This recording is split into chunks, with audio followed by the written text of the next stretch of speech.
সুন্দরবনের 2 দিনের family tour শেষে রাজশাহী ফেরার পথে পুলিশ আঙ্কেলটা আমাদেরকে ধরে এরকম কিছু বলবে আমরা আশাই করিনি। আজকের ভিডিওটা মূলত সুন্দরবন থেকে রাজশাহী ফেরার একটা অদ্ভুত গল্প। যাই হোক, পুরো ভিডিওটা দেখবেন, আশা করি ভালো লাগবে। তো চলেন আজকে সুন্দর ভিডিওটা শুরু করা যাক।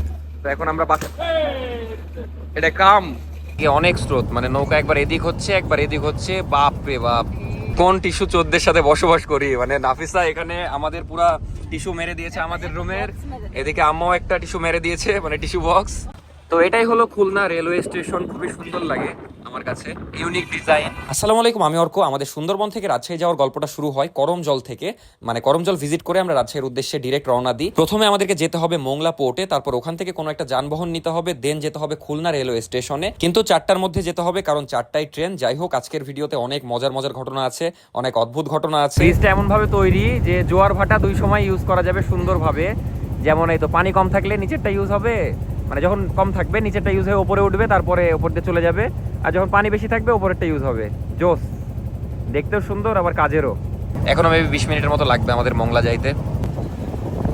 আর সেদিন নদীতে প্রচুর স্রোত ছিল, মনে হচ্ছিল কখন যেন নৌকাটা উল্টে যাবে আমাদের। অনেক স্রোত, মানে নৌকা একবার এদিক হচ্ছে একবার এদিক হচ্ছে। বাপ রে বাপ, অতিরিক্ত স্রোত।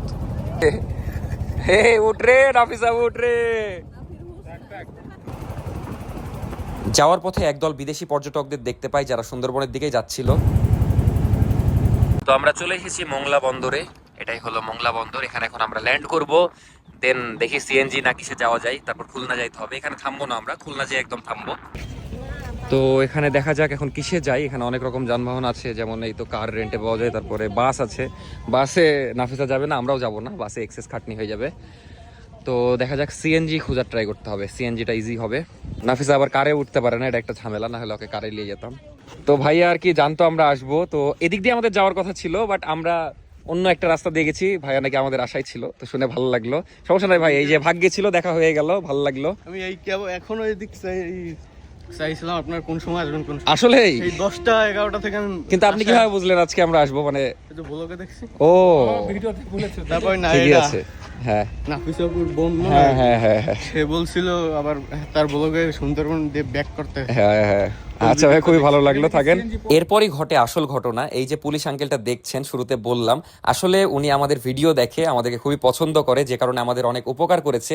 আমরা যেই টাকায় সিএনজিতে এসেছিলাম প্রথম দিনে সুন্দরবনে, সেই টাকায় আমাদেরকে একটা সুন্দর গাড়ি ঠিক করে দেয়। উনি নিজে থেকে একদম সবকিছু করে দেয়, কথা বলে ঠিক করে দেয়। মানে বলা যায় একদম নিঃস্বার্থভাবে আমাদের অনেক উপকার করে, যে গাড়িতে আমরা আরামে খুলনা যাইতে পারবো, সবকিছু একদম ঠিক করে দেয়। ওনার সাথে অনেকক্ষণ গল্পও হয়, ওই ভিডিওগুলো নিতে পারলে আরো বুঝতে পারতেন উনি অনেক ভালো মানুষ। যাই হোক, ভিডিওগুলো নেওয়ার সুযোগ হয়নি, আর নিও নি আমি। আর গল্পে গল্পে জানলাম ওনার বাসা খুলনা। আসলে খুলনার মানুষ ভালো, আসার পর থেকে সবাই আমাদের উপকারই করছে খালি। সব মিলে আজকে সবাই মানে ভালো। হ্যাঁ হ্যাঁ হ্যাঁ হ্যাঁ, এই পুরো ট্রিপে আমরা ভালো মানুষই পাইছি। কিন্তু আমার খুব ভালো লাগছে যে মানে ইউটিউবে যেমন এই যে পুলিশ আঙ্কেল যিনি এতক্ষণ ধরে কথা বললো, তারপরে গাড়ি ঠিক করে দিল, ইনি ইউটিউবে ভিডিও দেখে। তো ইউটিউবে আবার ওই যে আরেকটা ভাইয়া যে দাঁড়িয়েছিল, উনিও ইউটিউবে ভিডিও দেখেন। তো ওনাদের ব্যবহার, তারপরে সব মিলিয়ে খুবই ভালো লাগলো। মানুষজন অনেক ভালোবাসছে, এই জিনিসগুলো ভালো লাগছে। আমরা মেইনলি যাইতাম দেখা যাচ্ছে সিএনজিতে, নাফিসার জন্য কারের চিন্তা করতামই না, কিন্তু যাই হোক ভাগ্যে হয়ে গেল। এখন দেখা যাক নাফিসার কি অবস্থা হয়, আবার জার্নি করতে পারে না ইয়াতে, মানে দম বন্ধ হয়ে যায় নাকি। ও, সুন্দরবনের পানি আসলে একটু ভয়ঙ্কর। আমিও পানি ঠিকভাবে খাইতে পারিনি এই 2 দিন। কোন টিস্যু চোদ্দের সাথে বসবাস করি, মানে নাফিসা এখানে আমাদের পুরা টিস্যু মেরে দিয়েছে আমাদের রুমের, এদিকে আম্মাও একটা টিস্যু মেরে দিয়েছে, মানে টিস্যু বক্স। সব টিস্যু চোর। আপনি ভিডিওটা দেখবেন কিন্তু কিছু মনে করবেন না, কারণ এটা আমার জন্য বরাদ্দ ছিল। ঠিক আছে, একদিক দিয়ে চুরি না, তোমার জিনিস তুমি নিয়ে এসেছো। ওর জিনিসও নিয়ে আসছে, যে পার গেস্টদের মানে পার কটেজে এটা দিয়ে থাকে। আর যেটা বলছিলাম, ওই এগুলাতে জার্নি করতে পারে না, একটু পরে একদম কায়ত হয়ে গেছে, আমার কোলে ঘুমায় গেছে, মানে পুরো রাস্তা ওই জাস্ট ঘুমিয়েছে। একদিক দিয়ে এটাই ভালো যে ঘুমিয়েছে, না ঘুমালে দেখা যাচ্ছে বমি টমি করে দিত, শরীর টরীর খারাপ হয়ে যেত, ওটা আরো খারাপ হইতো। এটাই বেটার ভাই, ঘুমানোই বেটার। যাই হোক, কোনো মতে এখন খুলনা পর্যন্ত পৌঁছাতে পারলে আমাদের কারো কোনো সমস্যা নাই, নাফিসারই জাস্ট সমস্যা। এক বোন কায়ত হয়ে পড়ে আছে, এক বোন মেকআপ করছে, মানে প্রথমে ভাই মেকআপ রিমুভ করে এখন হ্যাঁ আবার করছেন। যাই হোক, ওটাই দেখছি কাহিনী খালি। আমি আবার আয়নাতে হুট করে তোকে দেখতে পাই, বললাম এই যে ওস্তাদ শুরু না, আমি খালি কাহিনী দেখছি যে একজন কায়েত হয়ে পড়ে আছে আর একজন মেকআপ করছে। এখনো 20 কিলোর মতো বাকি আছে, এদিকে সব ঘুমাইয়া গেছে, আমিও 5-10 মিনিট ঘুমাইয়া নিলাম, মানে ঘুম ভেঙে গেল আবার হুট করে। তো কি দেখাচ্ছে এখানে, স্বাগতম খুলনা, মানে খুলনার মধ্যে ঢুকছি আর কি। খুলনা থেকে মোংলা যাওয়ার পথে রাস্তাটা অনেক সুন্দর ছিল, এই জন্য ভালোই লাগছিল জার্নি করতে। এখন আমরা রূপসা ব্রিজ পার হব, এখানে টোল দিয়ে দিল। আর আমি ভাবছিলাম যে হাতে একটু সময় আছে, যে খুলনায় ঘুরতে পারলে ভালো হতো, বাট নাফিসার শরীর অনেক খারাপ, যে মেবি জাস্ট খাওয়া দাওয়ার সময় পাবো, দেন ওখানে হোটেলে হয়তো 15 মিনিট বসার, তারপরে এই ট্রেনে উঠে যেতে হবে। আসলে অনেক সুন্দর ব্রিজটা, মানে দেখার মতো, আর ভালোই বড়।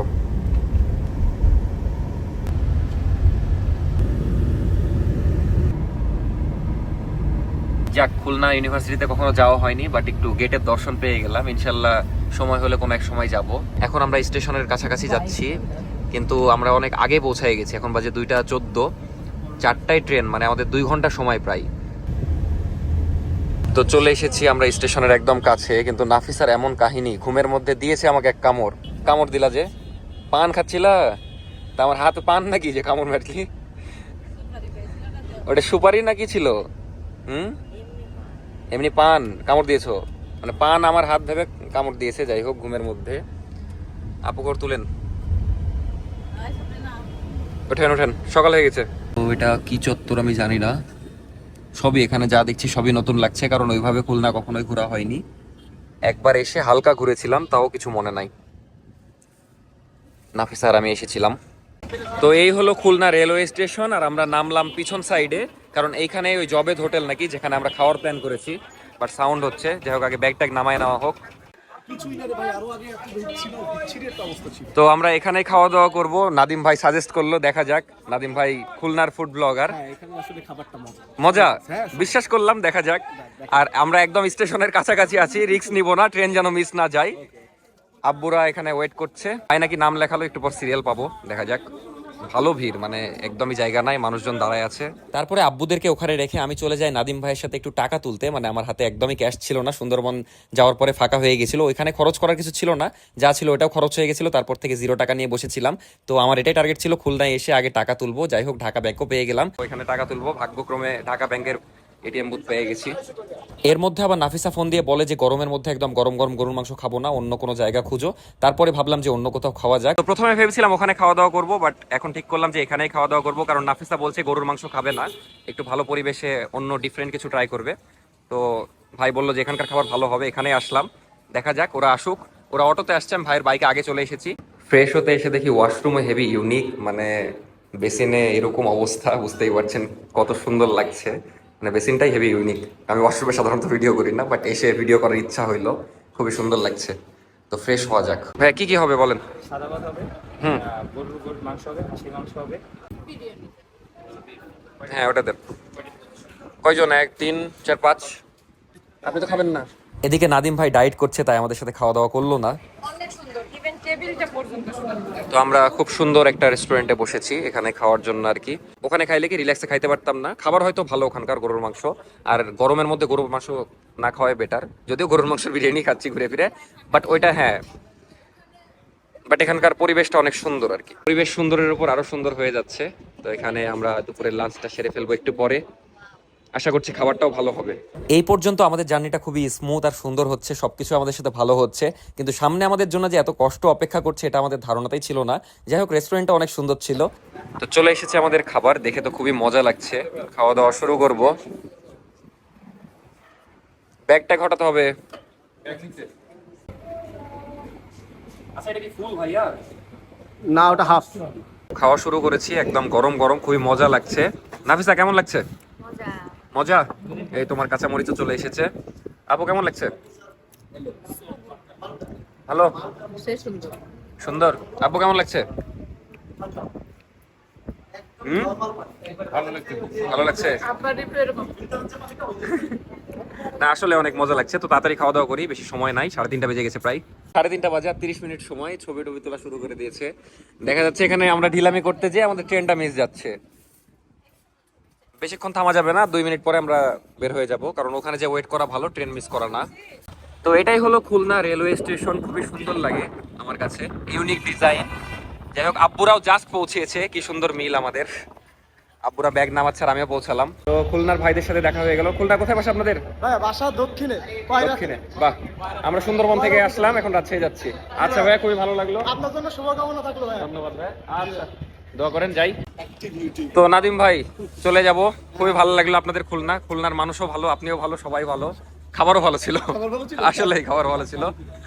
তো ট্রেন ধরতে চলে গেছে সবাই, চলেন আমরা একটু তাড়াতাড়ি হাঁটি। তো এটাই আমাদের ট্রেন, আগেই চলে এসেছি আমরা, আর আবার ইও নাম্বার পড়েছে, মানে কপাল সেই। এই যে এখানে মনে হয় আমাদের সিট। তো ভাইকে বিদায় দিয়ে ট্রেনে উঠে গেলাম, এখনই ছেড়ে দিবা 2 মিনিট। আজকে সবকিছু খুবই পারফেক্টলি গেল, খুবই ভালো লাগছে। কিন্তু একটা জিনিস ভাবছি যে আমার ভাগ্যে জীবনে সোজা বসা নাই, আবার উল্টা বসেছি, এখন উল্টা বসে রাজশাহী যাইতে হবে। মানে পাগল তুমি? কি যেদিকে যাবো। ওদিকে যাবে? ওদিকে তো স্টেশন। পাগল নাকি তুই? এদিক যাবে পাগলের কথা মানে বলছে ওই দিক যাবে, ওইদিকে স্টেশন, ওদিকে যাবে। আমি ভাবে আসছি যে আমার উল্টা দিকে স্টেশন। নাফিসা ধরে আছে, ওই সিধা বসেছে, বাট আজকে আমরা উল্টা বসেছি। তারপর শুরু হয় আমাদের ভয়ঙ্কর জার্নি, মানে 4টার দিকে যে এত গরম থাকে আমার ধারণাই ছিল না। এতক্ষণ আব্বু ঘুমাচ্ছিল, কেবল বলতে যাচ্ছি যে এখন আব্বুর ভিডিও করব ঘুমানোর, আর উঠে গেছে। প্রথম 2 ঘন্টায় আমাদের এমন অবস্থা খারাপ হয়ে গেছিল, আমরা কথা বলার মতো অবস্থায় ছিলাম না। এখানে একটু আমাকে দেখে ফ্রেশ লাগছে, কারণ এই টাইমে আমি দরজার কাছে এসে বসেছি, তার আগে ফ্রেশ হয়েছি, সে কারণে একটু ভালো লাগছিল। দরজার কাছে বসতে অনেক ভালো লাগছে, সিটে এত গরমে থাকা যাচ্ছে না। প্রথম 2-3 ঘন্টা অসম্ভব কষ্ট, মানে পুরো জার্নিটাই জাস্ট আমাদের কষ্ট হয়েছে। এই টাইমে একটু ভালো লাগছিল, কারণ গেটের ধারে বসেছিলাম, খুব সুন্দর একটা সন্ধ্যা দেখছিলাম, খুবই ভালো লাগছিল। বিশেষ করে এই টাইমের আকাশটা একদম পিঙ্ক কালার বলবো না কি কালার জানি না, বাট খুবই সুন্দর লাগছিল আমার কাছে। এই কষ্টের মধ্যে আমরা চেষ্টা করছিলাম নিজেরা একটু ঠিক থাকার। আব্বুরা লুডো খেলছিল, তারপরে আমরা রক পেপার সিজার খেলছিলাম। তোর আপুরি আরাম রে, যাওয়ার সময় পুরো রাস্তা ঘুমিয়েছে, মানে সুন্দরবনে যাওয়ার টাইমে আবার ব্যাক করার টাইমে পুরো রাস্তা ঘুমাচ্ছে। তুমি ওই দরজায় বসেছিলে তখন উঠেছে মরদ দিয়ে 3টা-4টা টিকটক আপলোড দিয়ে আবার ঘুম। তো হুট করে বৃষ্টিও চলে আসলো, মনটা ভালো হয়ে গেল, কারণ ওয়েদারটা এখন ঠান্ডা হয়ে যাবে। খুবই কষ্ট হলো আজকে, এত কষ্ট করেছি আমি কোনো জানি অসম্ভব কষ্ট। তো আমরা এখন কুষ্টিয়াতে আছি, এটা কোন স্টেশন জানি না, বাট কুষ্টিয়ার মধ্যে আছি। কোথায় জানি লেখা দেখলো নাফিসা।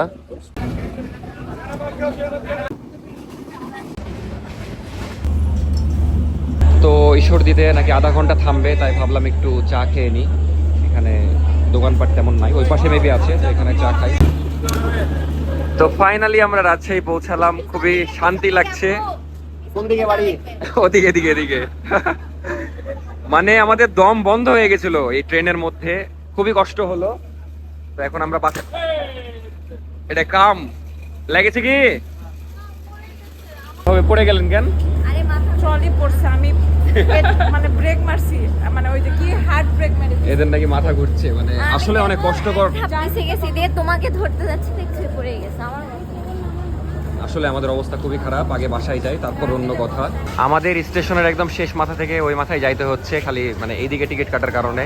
আমাদের ইও নাম্বার ছিল, উঠার সময় ইজি হয়েছে, একদম শুরুতে পেয়েছি, বাট নামার সময় আর কি একদম শেষ মাথা পর্যন্ত যাইতে হচ্ছে। এই 10:30 থেকে জার্নি করতেই আছি, এখন বাজে 10টা, মানে প্রায় 12 ঘন্টা ধরে, ওরে বাবারে 12 ঘন্টা ধরে আমরা জার্নি করছি, অবস্থা খুবই খারাপ। এই 10:30 থেকে জার্নি করতেই আছি, এখন বাজে 10টা, মানে প্রায় 12 ঘন্টা ধরে, ওরে বাবারে 12 ঘন্টা ধরে আমরা জার্নি করছি, অবস্থা খুবই খারাপ। মানে মেনলি কষ্ট হয়েছে ট্রেনে ওঠার পর থেকে, খুলনা থেকে এই রাজশাহী আসা পর্যন্ত কষ্ট হয়েছে।